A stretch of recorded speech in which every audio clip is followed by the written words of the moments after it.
Hello students, I am Rahul. Today I am going to teach you class 8 chapter 2 microorganism friend and foe. So student, आज मैं आपको class 8 का chapter 2 microorganism friend and foe पढ़ाऊंगा. You have seen several kinds of plants and animals. However, there are other living organisms around us which we cannot see with eyes alone. These are called microorganism microbes. आपने जो है animals और plants अपने आसपास देखे होंगे, पर कुछ एनिमल्स और प्लांट्स जो है वो आपको खुली आंखों से नज़र नहीं आते. उन प्लांट्स और एनिमल्स को, उन लिविंग ऑर्गेनिज्म को जो हमें खुली आंखों से नज़र नहीं आते, उनको हम माइक्रो ऑर्गेनिज्म कहते हैं. माइक्रो का मतलब छोटा, सूक्ष्म होता है. ऑर्गेनिज्म मतलब जीवाणु. सूक्ष्म जीवाणु को हम इंग्लिश में माइक्रो ऑर्गेनिज्म कहते हैं, माइक्रोब्स कहते हैं. For example, you might have observed that during rainy season, most bread get spoiled and its surface get covered with grayish white patches. Observe these patches through a magnifying glass. You will see tiny black rounded structure. Do you know what this structure are and where did this come from? तो जो आपको bread के ऊपर कभी कभी greyish patches दिखते हैं, वो बेसिकली माइक्रो ऑर्गेनिजम्स होते हैं, जिनको हम मैग्नीफाइंग ग्लास से देखते हैं तो हमें वो नज़र आते हैं.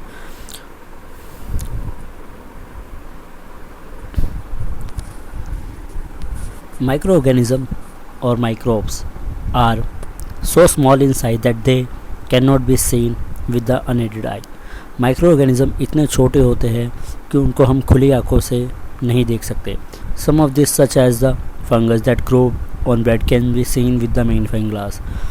कुछ 1% से भी कम माइक्रो ऑर्गेनिज्म हैं जिन्हें हम मैग्नीफाइंग ग्लास से या खुली आंखों से देख सकते हैं. अदरवाइज 99% जो माइक्रो ऑर्गेनिजम्स हैं उनको हमें देखने के लिए माइक्रोस्कोप का यूज़ करना पड़ता है.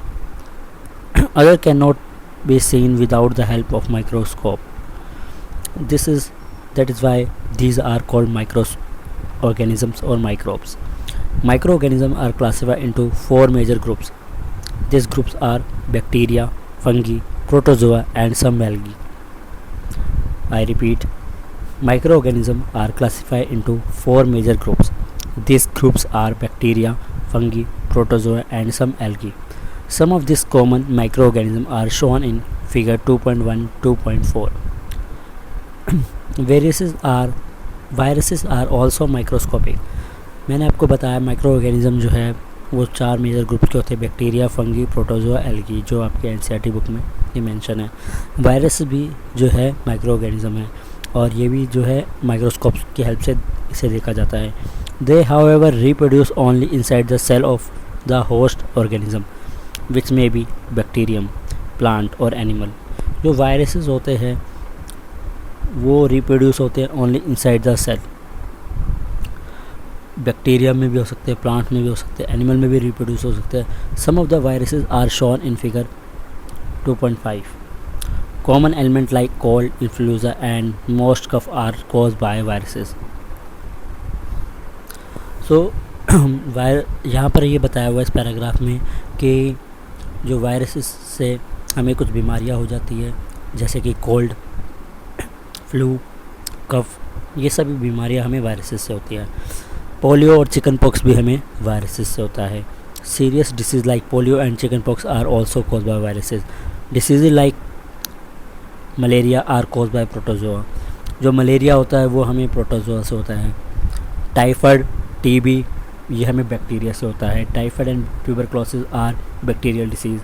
You have learned about some of this microorganism in class 6 and 7. अब मैं आपको कुछ डायग्राम दिखाता हूँ जो आपके एनसीईआरटी बुक में दिखा रखे हैं. फिगर 2.1 बैक्टीरिया के यहाँ पर 2 एग्जांपल दिखा रखे हैं: स्पाइरल बैक्टीरिया और रॉड शेप बैक्टीरिया. फिर उसके बाद एल्गी के 2 डायग्राम दिखा रखे हैं, प्रोटोजोआ के 2 डायग्राम दिखा रखे हैं और फंगी के 3 डायग्राम दिखा रखे हैं. इन डायग्राम्स को आपको अच्छे से देखना है और इसमें जो सबसे इम्पोर्टेंट डायग्राम पूछा जाता है वो प्रोटोजोआ के डायग्राम पूछे जाते हैं. वैसे आपको इन सभी डायग्राम की प्रैक्टिस करनी है. एक बार अपने नोटबुक में, कॉपी में इन डायग्राम को, लेबल डायग्राम को बनाना है. यहाँ पर वायरसेस के डायग्राम दे रखे हैं। Where do micro organism live? 2.2 micro organism में भी single cell like bacteria, some algae and protozoa. जो माइक्रो ऑर्गेनिज्म हैं कुछ सिंगल सेल ऑर्गेनिजम्स होते हैं, कुछ मल्टी सेलुलर होते हैं, जैसे अमाइबा है, कुछ ऐसे होते हैं जो सिंगल सेल होते हैं और मल्टी सेलुलर ऑर्गेनिजम्स होते हैं। They can survive under all types of environment ranging from ice cold climate to hot spring and desert to marshy land. ये सभी तरह के मौसम में, इन्वायरमेंट में अपने आप को ढाल लेते हैं और ये सभी तरह के मौसम में देखे जाते हैं। ये बर्फ़ वाले एरिया में भी देखे जाते हैं, ये डेजर्ट में भी देखे जाते हैं, ये हार्श एरिया में भी देखे जाते हैं जहाँ हार्श क्लाइमेट हो। तो चाहे डेजर्ट हो, रेगिस्तान हो, चाहे बर्फ़ के एरिया हो, चाहे लैंड मैदान हो, ये सभी जगह पे जो है माइक्रो ऑर्गेनिज्म देखे जाते हैं और ये सर्वाइव कर लेते हैं। They are also found inside the body of animal including human. ये जो है जानवरों की बॉडी के अंदर भी पाए जाते हैं और इवन इंसानों के अंदर भी वायरसेस, बैक्टीरिया, प्रोटोजोआ जो माइक्रो ऑर्गेनिज्म है ये देखे जाते हैं। They are also found inside the body of animal including human. Some micro organism grow on other organism while other exist freely. Microorganisms like amoeba can live alone while fungi and bacteria may live in colonies. Microorganisms and us. Microorganisms play an important role in our lives. Some of them are beneficial in many ways whereas some others are harmful and cause disease. Let us study about them in detail. Friendly microorganisms. Microorganisms are used for various purposes. They are used in the preparation of curd, bread and cake. Microorganisms have been used for the production of alcohol since ages. They are also used in cleansing up of the environment. For example, the organic waste, vegetable peels, remains of animal feces, etc. are broken down into harmless and usable bacteria are also used in the preparation of medicine. In agriculture, they are used to increase soil fertility by fixing nitrogen. So microorganism friendly भी हैं, ये हमारे बहुत काम आते हैं और इनको बहुत कामों में इनका यूज़ किया जाता है। They are used in the preparation of curd, bread and cake. ये दही बनाने में, ब्रेड बनाने में और केक बनाने में यूज़ किए जाते हैं। माइक्रो ऑर्गेनिज्म का जो यूज़ है अल्कोहल को बनाने में भी किया जाता है काफ़ी सालों से। माइक्रो ऑर्गेनिज्म का जो यूज़ है वो मेडिसिन, दवाइयाँ बनाने में भी यूज़ किया जाता है। माइक्रो ऑर्गेनिज्म का जो यूज़ है ये एग्रीकल्चर में सॉइल फर्टिलिटी को इंक्रीज़ करने के लिए भी किया जाता है by fixing nitrogen. Making of curd and bread. Curd contains several microorganisms. Of this, the bacterium Lactobacillus promote the formation of curd. It multiples in milk and converts it into curd. Bacteria are also involved in making of cheese, pickles and many other food items. तो जो दही है, curd को हम हिंदी में दही कहते हैं, contains several microorganisms of this bacterium Lactobacillus. इस दही के अंदर बहुत सारे बैक्टीरिया प्रेजेंट होते हैं। लैक्टोबैसिलस जो है वो कन्वर्ट हो जाता है, मल्टीपल्स हो जाता है दूध के अंदर और वो दही में बन जाता है। आप दही में, दूध में अगर नींबू की एक बूंद डालेंगे तो भी वो जो है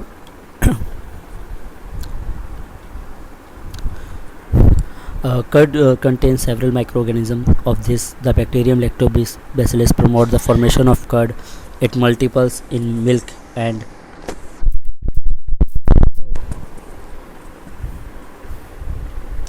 bacteria are also involve in the making of cheese.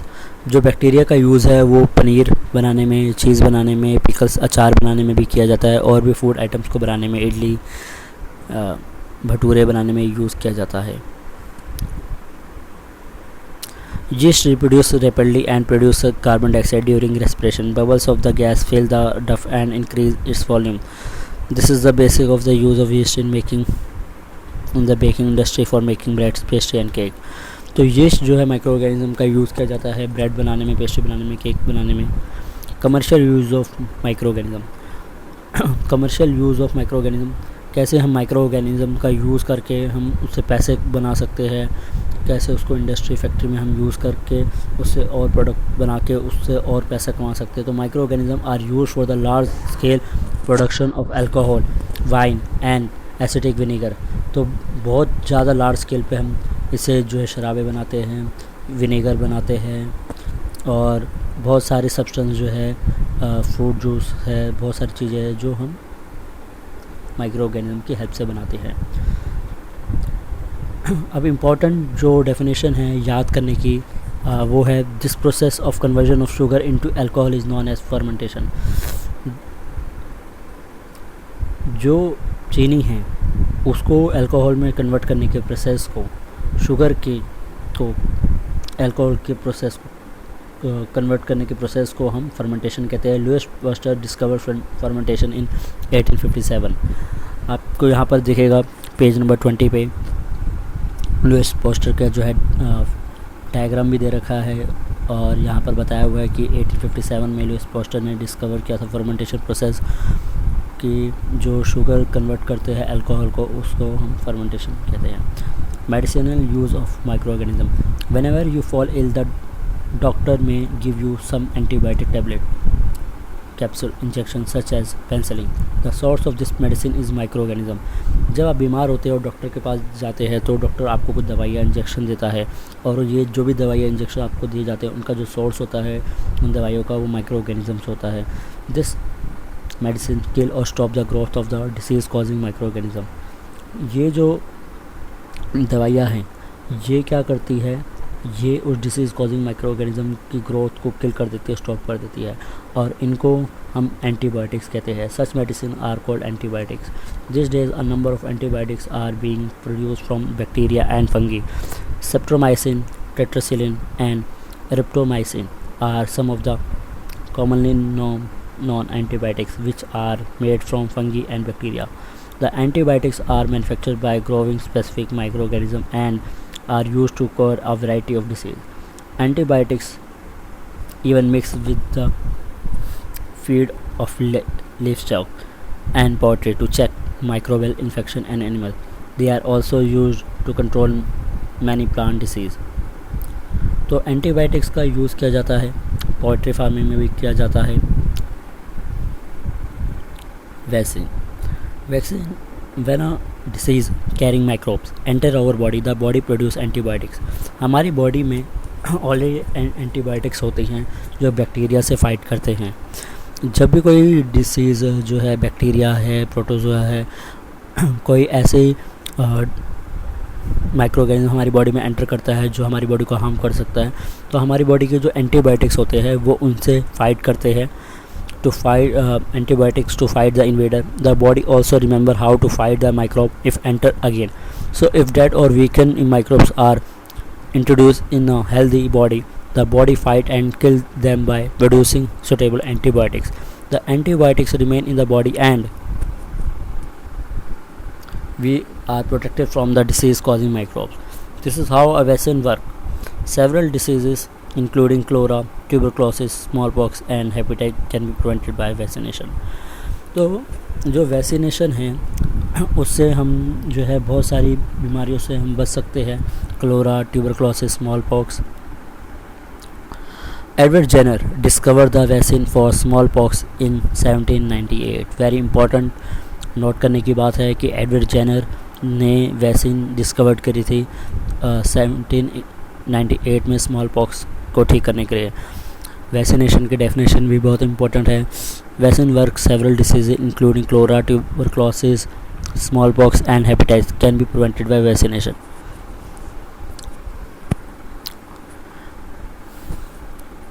It is essential to protect all children against these diseases. Necessary vaccines are available in the nearby hospital. You might have seen the advertisement on TV and newspaper regarding protection of children against polio. Under Pulse Polio program, polio drop given to children are actually vaccine. तो आपने देखा होगा कि vaccine जो है pulse polio के लिए अमिताभ बच्चन जी जो है ऐड भी करते थे। और आपको ये जान के बहुत खुशी होगी कि इंडिया जो है 100% जो है पोलियो मुक्त कंट्री हो चुका है। हमारे देश में ये बहुत बड़ी बीमारी थी पहले। पोलियो से बहुत सारे लोग जो है अपंग हो जाते थे, बहुत सारी उनको बीमारियां लग जाती थी। और गवर्नमेंट ने ये इनिशिएटिव लिया कि पल्स पोलियो ड्रॉप जो है, पोलियो की जो ड्रॉप है वो हर बच्चे को पिलाई जाए और उसको जो है पोलियो की बीमारी से बचाया जाए। तो ये वैक्सीनेशन दी जाती है जिससे बॉडी के अंदर एंटीबायोटिक्स बनती है और वो एंटीबायोटिक्स जो है बीमारियों से लड़ती है। World wide campaign against small pox has finally lead to its eradication from the most part of the world. This day vaccines are made on a large scale from microorganisms to protect human and other animals from several diseases, increasing soil fertility. Some bacteria and blue-green algae are able to fix nitrogen from the atmosphere to enrich soil with nitrogen and increase its fertility. Microorganism का जो use है वो soil की fertility को texture को improve करने के लिए भी किया जाता है। क्लेंसिंग द एनवायरनमेंट, नाइट्रोजन पहले यहाँ पर 2.7 में nitrogen fixing blue green algae दिखाया हुआ है। ब्लू ग्रीन एल्गी जो है माइक्रोऑर्गेनिज्म है जो नाइट्रोजन को फिक्स करने का काम करता है सॉइल में। क्लीनिंग द एनवायरनमेंट,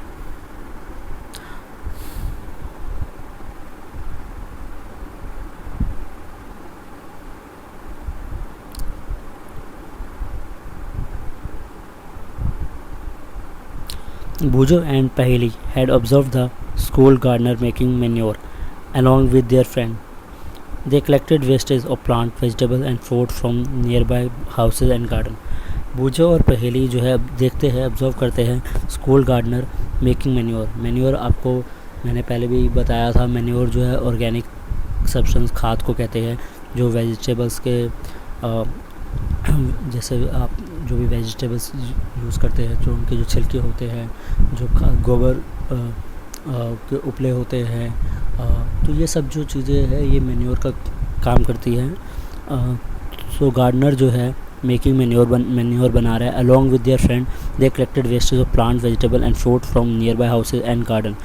तो जो गार्डनर है अपने फ्रेंड के साथ मिलके फ्रूट्स, प्लांट्स, वेजिटेबल्स का से मिलके मैन्योर बना रहा है। They put them in pit meant for waste disposal, और वो गड्ढे में वो डालता है उसको। After some time it decompose and got converted to manure. Boojho and Paheli wanted to know how this could happen.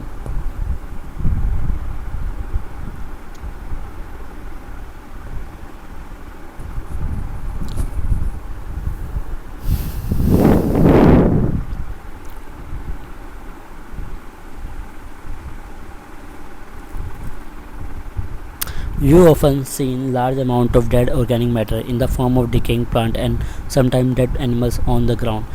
You find that they disappear after some time. This is because the microorganism decompose dead organic wastes of plant and animal, converting them into simple substance. तो आपने देखा होगा कई बार कुछ छोटे मोटे जो है कीड़े मकोड़े या बिल्ली या चूहे या और भी आप देखते होंगे जो लिविंग ऑर्गेनिज्म है वो कहीं पर मरे होते हैं जीव जंतु, पर थोड़े समय बाद वहाँ पर वो जगह खाली होती है, कुछ दिनों बाद या कुछ घंटों के बाद तो वो कहाँ चले जाते हैं। तो एक्चुअल में होता क्या है, जो कुछ माइक्रो ऑर्गेनिजम्स ऐसे होते हैं जो डेड मरे हुए प्लांट्स एनिमल्स को ईट करते हैं, खाते हैं। तो the micro organism decompose dead organic waste of plant and animal, converting them into substance. तो ये क्या करते हैं, डिकम्पोज कर देते हैं micro organism dead organic waste of plant और एनिमल्स को and convert them into substance. These substances are again used by other plant and animals. Those microorganisms can be used to degrade the harmful and smelly substance and thereby clean up the environment. तो microorganism का एक फ़ायदा ये भी है, एक benefit ये भी है कि ये हमारे इन्वायरमेंट को क्लीन करने का काम भी करते हैं। अभी तक मैंने आपको माइक्रोऑर्गेनिज्म के कुछ एडवांटेजेस बताई है, उसके बेनिफिट्स बताए हैं, कैसे वो दवाइयों में यूज़ होते हैं, कैसे वो इन्वायरमेंट को क्लीन करने में यूज़ होते हैं, कैसे वो सॉइल की फर्टिलिटी को इंक्रीज़ करने के लिए होते हैं, कैसे वो मेडिसिन दवाइयाँ बनाने में यूज़ होते हैं। अब हम आगे पढ़ेंगे माइक्रो ऑर्गेनिज़म के हार्मफुल इफ़ेक्ट्स, कैसे जो माइक्रो ऑर्गेनिज़म है वो हार्मफुल भी है। अब हार्मफुल इफ़ेक्ट्स हम पढ़ेंगे माइक्रो ऑर्गेनिज़म के। Micro organism are harmful in many ways. Some of the micro organism cause disease in human being, plant and animals. Such disease causing microorganisms are called pathogen. Some microorganisms spoil food, clothing and leather. Let us study more about their harmful activities. Disease causing microorganism in human. Pathogen enter our body through the air we breathe. the water we drink, the food we eat. They can also get transmitted by direct contact with an infected person or carried through an animal. तो जो pathogen हैं वो enter करते हैं हमारी body में through air we breathe. जो भी हम एयर ले रहे हैं, सांस ले रहे हैं, तो वो उसके थ्रू भी जो है माइक्रोऑर्गेनिज्म, जो हार्मफुल माइक्रोऑर्गेनिज्म है हमारी बॉडी में एंटर कर जाते हैं। वो पानी जो हम पीते हैं उसके थ्रू भी एंटर कर सकते हैं। जो हम खाना खा रहे हैं उसके थ्रू भी वो पैथोजन जो है हमारी बॉडी में जा सकते हैं। They can also transmitted by direct contact with N infected person और कैरिड थ्रू एन एनिमल। कोई बीमार इंसान है उसके थ्रू भी हमें ट्रांसमिशन में, उसके ट्रांसमिटेड में आने के, उसके कांटेक्ट में आने से भी हमारे बॉडी में जो है ये डिसीज़ आ सकते हैं। आपको एनिमल्स की से भी आ सकते हैं। सपोज़ आपका डॉगी को जो है कुछ जो है पैथोजन उसकी बॉडी में आ गए तो वो आपके अंदर भी आ सकते हैं। Microbial disease that can spread from an infected person to a healthy person through air, water, food और physical contact are called communicable disease.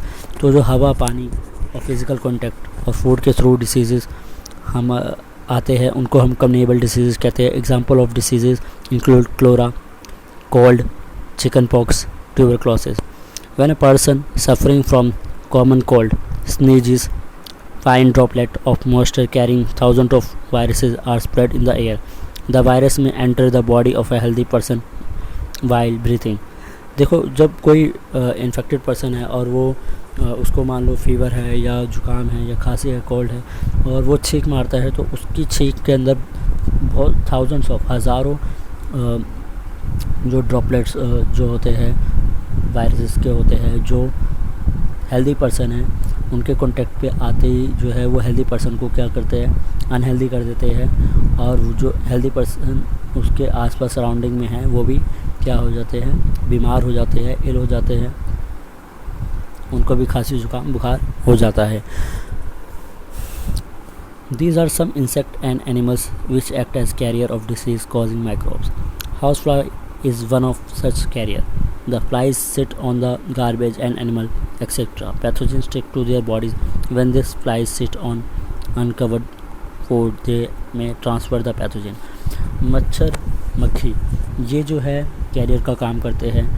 ये क्या करते हैं, कूड़े पे बैठेंगे, गंदगी में बैठेंगे और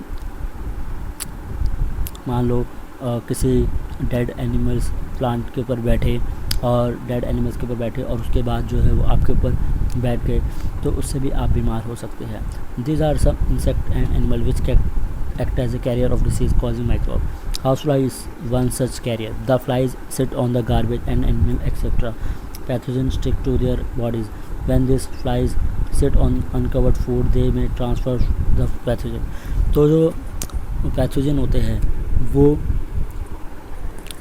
हैं जो है गलत जगह पे बैठते हैं, फिर उसके बाद वो हमारे फूड पे बैठ के हमारे फूड को ख़राब कर देते हैं और उससे जो पैथोजन है वो हमारी बॉडी में एंटर कर सकते हैं।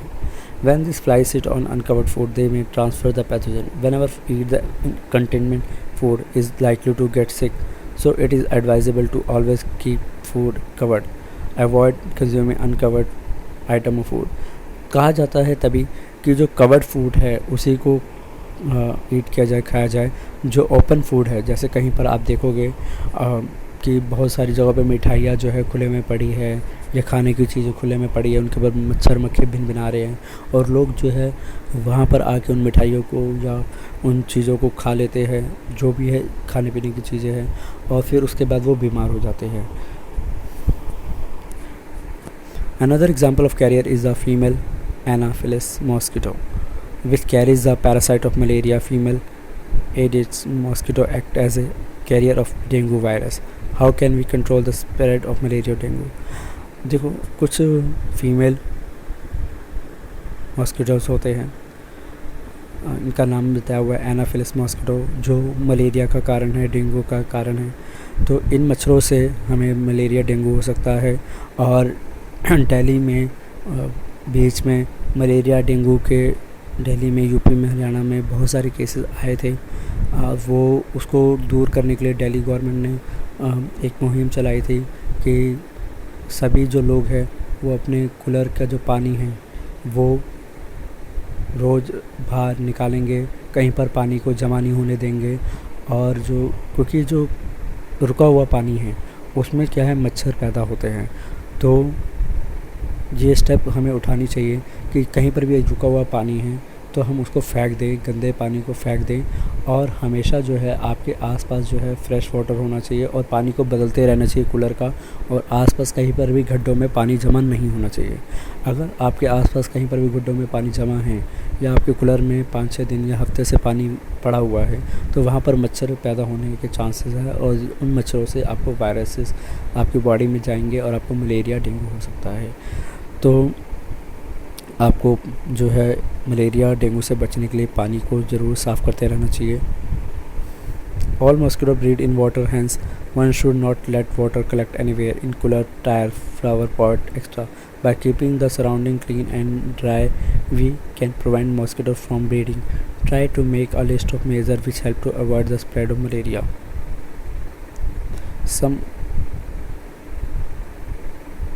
अब यहाँ पर देखो आपको एक टेबल बनाया हुआ है और उस टेबल में क्या दिखाया हुआ है, some common human disease caused by micro organism.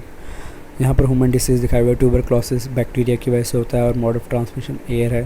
Preventive measure, keeping the patient in complete isolation, keep the personal belonging of the patient away from those of the other vaccination to be given at suitable age. Chicken pox, polio जो है virus की वजह से होता है। और यहाँ पर इनका मोड ऑफ ट्रांसपोर्ट जो दिखा रखा है, एयर कॉन्टैक्ट, एयर वाटर दिखा रखा है। कलोरा जो है बैक्टीरिया की वजह से होता है और जो मोड ऑफ ट्रांसमिशन है वाटर फूड बताया हुआ है।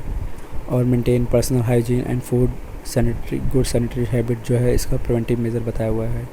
हैबिटेट बी वायरस की वजह से होता है, वाटर की वजह से ट्रांसमिट होता है। और बॉइल्ड ड्रिंकिंग वाटर वैक्सीनेशन, और हमेशा जो है गर्म पानी पीना चाहिए। मलेरिया जो है वो प्रोटोजोआ की वजह से होता है, मॉस्किटो मोड ऑफ ट्रांसमिशन है। और use mosquito net and repellent, spray insecticides and control breeding of mosquito by not allowing water to collect in their surrounding. तो मलेरिया जो है हमें प्रोटोजोआ मॉस्किटो की वजह से होता है। Some of the common disease affecting human, their mode of transmission, few general method of prevention are given in table 2.1। जो ये 2.1 पर जो टेबल दे रखा है तो आपको ये लर्न होना चाहिए कि कौन सी बीमारी जो है किस वजह से हो रही है, किस माइक्रो ऑर्गेनिज्म की वजह से हो रही है। ये पेपर में आपको आ सकता है, पूछा जा सकता है। Several micro organism not only cause diseases in human and plant but also in other animals. For example, anthrax is a dangerous human and cattle disease cause by bacterium. Food and mouth disease of cattle is caused by virus. Disease causing microorganism in plant. In several microorganisms cause disease in plant like wheat, rice, potato, sugarcane, orange, apple and others. बहुत सारे micro organism जो है सिर्फ animals को ही harm नहीं करते, वो plants को भी हार्म करते हैं। अब जो प्लांट्स को हार्म करते हैं वो मैं आपको बताता हूँ। अब 2.2 टेबल में for some such plant disease they can be controlled by use of certain chemical which kill the microbes. Plant disease, citrus canker, microorganism bacteria, mode of transmission air. Rust of wheat, microorganism fungi, mode of transmission air, seeds. Plant disease, yellow wing mosaic of भिंडी, okra, virus की वजह से होता है और insect की वजह से होता है। तो प्लांट में भी जो है माइक्रो ऑर्गेनिज्म अपना हार्मफुल इफेक्ट करते हैं। ये 2.2 टेबल पे दिखाया हुआ है। Food poisoning could be due to the consumption of food spoiled by some microorganism. Microorganisms, they grow on our food, sometimes produce toxic substance. This makes the food poisonous, causing serious illness and even death. So it is very important that we preserve food to prevent it from being spoiled. कभी कभी क्या होता है, जो हमारा खाना होता है वो खुले में होता है और उस पर माइक्रो ऑर्गेनिज्म जो है बहुत ज़्यादा आ जाते हैं और वो जो है फूड को ख़राब भी कर देते हैं, उसके टेस्ट को चेंज कर देते हैं, उसमें से स्मेल भी आने लग जाती है। और कई बार वो जो फूड है, गंदा फूड जो है वो पर्सन जो है ह्यूमन बीइंग कंज्यूम कर लेते हैं और उनका पेट दर्द हो जाता है। और कई बार तो इवन इतनी हालत ख़राब हो जाती है, कई फूड पॉइजनस की वजह से कई लोगों की डेथ भी हो जाती है। तो हमें हमेशा फ्रेश खाना खाना चाहिए, ताज़ा खाना खाना चाहिए और वेल कुक करके खाना खाना चाहिए। Food preservation,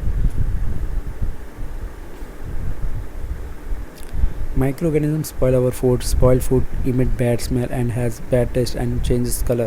Is spoiling a food a chemical reaction? अब यहाँ पर फूड प्रिजर्वेशन 2.5 में हमसे कुछ क्वेश्चन पूछे गए हैं। अब मैं आपको आगे बताना चाहूँगा कि कैसे आप जो है फूड को प्रिजर्व कर सकते हैं। Chemical method. Salt and edible oil are the common chemicals generally used to check the growth of microorganism, therefore they are called preservatives. Salt जो नमक है और तेल है commonly chemicals generally used to check the growth of microorganism, therefore they are called preservatives. नमक जो है वो preservatives का काम करता है. We add salt or acid preservative to pickles to prevent the attack of microbes.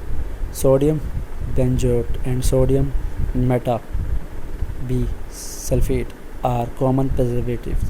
They are also used in the jam and squishes to check their spoilage. तो jam में भी प्रिजर्वेटिव्स का यूज़ किया जाता है. प्रिजर्वेटिव्स का use किया जाता है ताकि जो आपका जो हमारा जो फूड है वो स्मेल ना करे, स्पॉइल ना हो, ख़राब ना हो.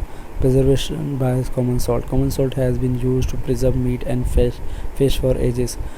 नमक का जो यूज़ है वो मीट में और फिशेस को स्पॉइल होने से बचाने के लिए किया जाता है. Meat and fish are covered with the dry salt to check the growth of bacteria. Salting is also use to preserve amla, raw mango and tamarind extra. नमक का जो यूज़ है आंवला को सुरक्षित रखने के लिए, मैंगो को सुरक्षित रखने के लिए, आम को और टेमेरिड को सुरक्षित रखने के लिए, प्रिजर्व रखने के लिए भी किया जाता है. Preservation of sugar. Jam, jellies के शुगर जो प्रोडक्ट है उनको शुगर का यूज़ किया जाता है. शुगर से भी हम प्रिजर्व करते हैं जैम्स को, जेलीज को. Sugar reduce the moisture content which inhibit the growth of bacteria which spoil food. Preservation by oil and vinegar. Use of oil and vinegar prevent spoilage of pickles because bacteria can not live in such an environment. Vegetable, fruit, fish and meat are often preserve by this method. तो यहाँ पर बताया हुआ है कि कैसे page number 26 में कि कैसे आप जो है फूड को प्रिजर्व कर सकते हैं नमक के थ्रू, सॉल्ट के थ्रू, शुगर के थ्रू, विनेगर, ऑयल के through, heat and cold treatment. You must have observe your mother boiling milk before it store और यूजिंग बॉइलिंग किल मैनी माइक्रोऑर्गेनिज्म. आपने देखा होगा जो आपकी मम्मी हैं जब भी वो बाहर से दूध लाते हैं तो उस दूध को पहले गर्म करते हैं ताकि उसके अंदर के जितने भी माइक्रोऑर्गेनिज्म हैं वो किल हो जाए. वो Similarly, we keep our food in the refrigerator. Low temperature inhibit the growth of microbes. और कुछ फूड्स को आप देखोगे कि जब भी आपकी जो मदर है या आपके रिलेटिव है वो फ्रिज में रख देते हैं, या आप अपने फ्रेंड्स को भी देख सकते हैं या अदर लोगों को भी वो फ्रिज में रखते हैं ताकि रेफ्रिजरेटर में फूड को प्रिजर्व करने के लिए. तो कुछ फूड को जो है गर्म करके ठीक रखा जाता है और कुछ फूड को जो है रेफ्रिजरेटर में रख के उसको स्पॉइल होने से बचाया जाता है. Preservation milk can be consume without boiling as it is free from harmful microbes. The milk is heated to about 70 degree from 15 to 13 seconds and then suddenly chilled and stored. By doing this, it prevents the growth of microbes. This process was discovered by Louis Pasteur. It is called pasteurization. तो pasteurisation जो है process Louis Pasteur ने discover किया था कि आप जो है दूध को पहले गर्म करो कुछ सेकंड तक, ठीक है, और उसके बाद जो है उसको ठंडा होने के बाद स्टोर करके रख दो. तो इससे क्या है, आप जो है बचा लोगे माइक्रो ऑर्गेनिज़म की ग्रोथ होने से, इसको बचा लोगे और इसको हार्म होने से, इसको ख़राब होने से बचा लोगे मिल्क को. Storage and packing. These days dry fruit and even vegetables are stored in sealed और air tight packet to prevent the attack of microbes. तो ये अलग अलग मेथड बताए हुए हैं जिसमें एक मेथड स्टोरेज और पैकेजिंग है. अगर आप सही तरीके से स्टोर करके और पैकेज करके रखोगे तब भी आप माइक्रो ऑर्गेनिज़म से बचा सकते हो अपने फूड को. Nitrogen फिक्साइजेशन. You have learned about the bacterium Rhizobium in class 6 and 7. It is involved in the fixation of nitrogen in leguminous plant pulses. Recall that Rhizobium lives in the root nodules of leguminous plant, figure 2.9, such as beans and peas, with which it has symbiotic relationship. Sometimes nitrogen get fixed through the action of lightning, but you know that the amount of nitrogen in the atmosphere remain constant. You may wonder how. Let us understand this in the next section. देखो यहाँ पर 2.9 diagram दिखाया हुआ है. Root of a leguminous plant with root nodules. यहाँ पर ये बताया हुआ था कि रेजोबियम जो है वो हमारा बैक्टीरिया हेल्प करता है नाइट्रोजन के फिक्साइजेशन में सॉइल में। नाइट्रोजन साइकिल का यहाँ डायग्राम दे रखा है जो वेरी इंपॉर्टेंट है, आपको आना चाहिए। ओवर एटमॉस्फेयर है 78% नाइट्रोजन गैस। हमारे वातावरण में एटमॉस्फेयर में 78% जो है वो नाइट्रोजन गैस है। Nitrogen is one of the essential constituent of all living organisms as part of protein, chlorophyll, nucleic acid and vitamin. The atmospheric nitrogen cannot be taken directly by plant and animal. Certain bacteria and blue-green algae present in the soil fix nitrogen from the atmosphere and convert into compound of nitrogen. तो हमारी जो plants होते हैं वो सीधा nitrogen को नहीं लेते। सॉइल में कुछ प्रेजेंट होते हैं blue green algae bacteria present होते हैं जो present in the soil fix nitrogen, जो नाइट्रोजन को फिक्स करते हैं from the atmosphere and convert into compound of nitrogen. Once nitrogen is converted into this usable compound it can be utilized by plant from the soil through their root system. जैसे ही ये जो nitrogen gas है convert हो जाती है algae और bacteria की हेल्प से कंपाउंड में प्लांट के यूज़ के लिए, तो इनका जो है प्लांट यूज़ करते हैं रूट की हेल्प से। Nitrogen is then use for the synthesize of plant protein and other compound. Animal feeding on plants get this protein and other nitrogen compound. When plant and animal die, bacteria and fungi present in the soil convert the nitrogen waste into nitrogen compound to be used by plant again. देखो जो ये nitrogen plants लेते हैं उन animals जो है in plants को खाते हैं तो उनमें नाइट्रोजन चली जाती है, और जब यही मरते हैं एनिमल्स तो फिर दोबारा मिट्टी में जाके फिर दोबारा मिट्टी से ये प्लांट में चले जाते हैं। तो when the plant and animal die bacteria and fungi present in the soil convert the nitrogen waste into nitrogenous compound to be used by plant again. Certain other bacteria convert some part of them to nitrogen gas which goes back into the atmosphere. As a result, the percentage of nitrogen in the atmosphere remain more or less constant. अब यहाँ पर nitrogen cycle का diagram दिखाया हुआ है। Compound of nitrogen in the soil. अब आप यहाँ देख सकते हो एटमॉस्फेरिक नाइट्रोजन। सबसे पहले यहाँ पर दिखाया हुआ है कैसे जो एटमॉस्फेरिक नाइट्रोजन है, nitrogen fixing bacteria and blue green algae fix atmospheric nitrogen. उसके बाद bacteria in turn fix nitrogen into nitrogen compound. उसके बाद compound of nitrogen in the soil. उसके बाद यहाँ पर दिखाया हुआ bacteria turn compound of nitrogen into gases nitrogen. फिर उसके बाद एटमॉस्फेरिक नाइट्रोजन। यहाँ पर आपको सेंटर में दिखाया हुआ compound of nitrogen in the soil से uptake by plants, animal feed plants, nitrogen waste from excretion and death, compound of nitrogen in the soil. दोबारा से ये सॉइल में चला जाता है, प्लांट से एनिमल में जाता है, एनिमल से सॉइल में जाता है, सॉइल से फिर दोबारा ये गैस में कन्वर्ट होके जो है एटमॉस्फेयर में चला जाता है। तो ये नाइट्रोजन साइकिल है, ये आपको लर्न करना है। सो स्टूडेंट्स, मैंने ये पूरा चैप्टर आपको समझा दिया है। यहाँ पर व्हाट यू हैव लर्न कुछ इंपॉर्टेंट जो है पॉइंट्स दे रखे हैं एनसीईआरटी बुक में, ये आपको पढ़ने हैं। और आई होप स्टूडेंट्स आपको जो भी मैंने समझाया वो समझ आ गया हो। अगर वीडियो अच्छी लगी है आपको तो वीडियो को लाइक करें, चैनल को सब्सक्राइब करें और भी आगे चैप्टर्स की वीडियो देखने के लिए।